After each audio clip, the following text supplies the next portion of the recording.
you guys? I hope you're doing good. I'm trying to say something other than, hello everybody, how are you? So today, blah, don't want to say that anymore. Anyways, today I am going to show you guys how to spot clean your brushes. Both face brushes, eye brushes, all sorts of things. I have a video on deep cleaning brushes. Now that's for when your brushes really need a good scrubbing. So I'm going to link that either in the bottom tab or in the annotation if I can remember to post it, because you have to like update the annotations and it's a pain in the you-know-what. I wasn't going to mean something bad, it was going to be with a B, but I didn't say it anyways. But now you guys think I said something else, which I didn't say, so now I look really bad. So I just wanted to let you know that I wasn't actually going to say that word that I was going to say that I wasn't, which really didn't make sense. Anyways, these brushes, spot cleaning is basically after you use them once or twice. If you want to remove a little bit of excess color that's on the tip. If you ever use your brushes on someone else, make sure you deep clean them. But this is just for day-to-day touch-ups to make sure that your brushes stay in the best condition and so that they can stay clean and germ-free. So I'll show you guys a close-up on how to clean all sorts of different brushes, and hopefully you guys can have really clean brushes that last a really long time. Hey everybody, so as I told you before, today I'm going to teach you how to spot clean your brushes, and to do this I am using just a basic MAC brush cleaner, and there's just a little bit left. You'll also need some sort of paper tissue or towel. Now you guys can use other variations. You can pick them up at drugstores, things like that. If you guys want to see how to deep clean your brushes with a sink or deep clean your brushes without a sink, I'll probably link those two tutorials right around here. But this is a brush cleaner, and I really prefer MAC's just because it's got a really nice consistency. It really does clean my brushes, and it doesn't destroy the bristles. The ones I'm showing you here today are from Sigma. Sigma is a brand that specializes in synthetic brushes.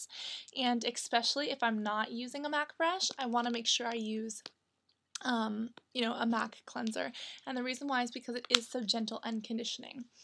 So I definitely use it on all my MAC brushes, and then just higher end brushes that I appreciate. If there's a lower end brush, then it's not so vital, but this is what I do.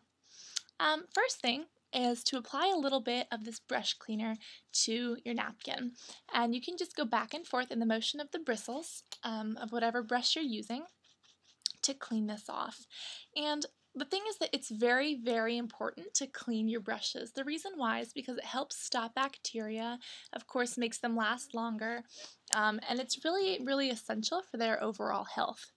Now, if you guys do makeup on somebody else, or, if you do a lot of heavy makeup on your face, you probably want to clean those brushes with a deep clean once a week. For instance, these kind of brushes, I'll clean these once a week just to ensure that I don't get any acne, pimples, or things of that nature. But spot cleaning is something you can do after each makeup application and let them dry just overnight, or for a couple of hours to make sure that you're, not breeding bacteria when you're not home. And you can apply this directly to the brush. Next, this is kind of an angled blush brush that I'm going to demonstrate. Again, I just kind of poured it on, and as you guys can see, this is kind of a slanted brush. And this is one of the Sigma blush brushes that I have. It's this is the older one. I'm just kind of cleaning out everything here in my drawer. But this is one that really is kind of at an angle, and the way that we want to do this is a little bit different. Instead of stamping and kind of ruining these bristles, we want to make sure that we move in the motion of the brush. If you guys push kind of downward as you would apply it to your face, or back and forth from side to side, you can accurately clean anything off the tips here and, really get this a little bit deeper clean without ruining it. Spot cleaning is definitely best for your eyeshadow brushes, and the reason why is because after you apply a color, it's usually best to clean it off so that next time you need to apply, you're not going to have residue of the other color left over. And spot cleaning should be done about once every day, and deep cleaning about once a week. So this is again a Sigma 222, and because it is kind of this shape of a brush, I'm just going around in little circles like the way I would do on my eye, and I'm really avoiding stamping or patting, and I'm using just very gentle fluid motions to clean this because I don't want to destroy the brush.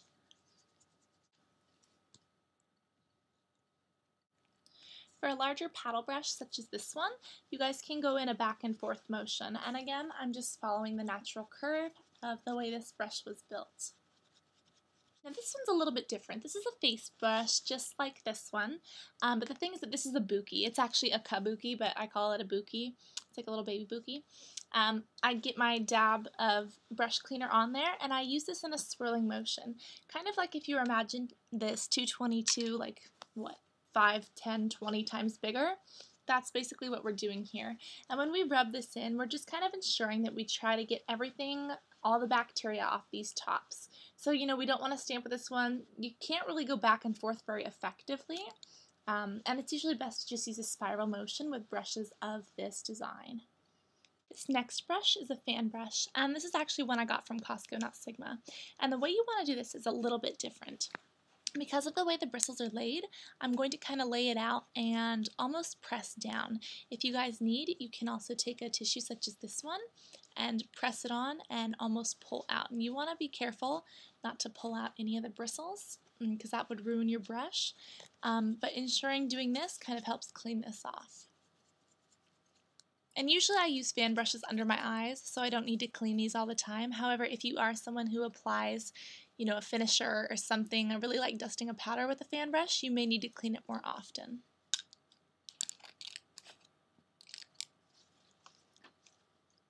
Very last and not least, I'm going to show you kind of a slanted eyeliner brush. And the way you do this, you can actually be much more rough with these more bunted bristles. I'm not saying to be rough, but you can be, you know, a little bit less cautious. And you want to go, again, in the exact same direction. Go up and down, not up and down, but, you know, one way depending on how it's slanted. And you can also hold the brush, press in, and kind of go back and forth, still following this motion. Because the brush is slanted this way, I do not want to press up.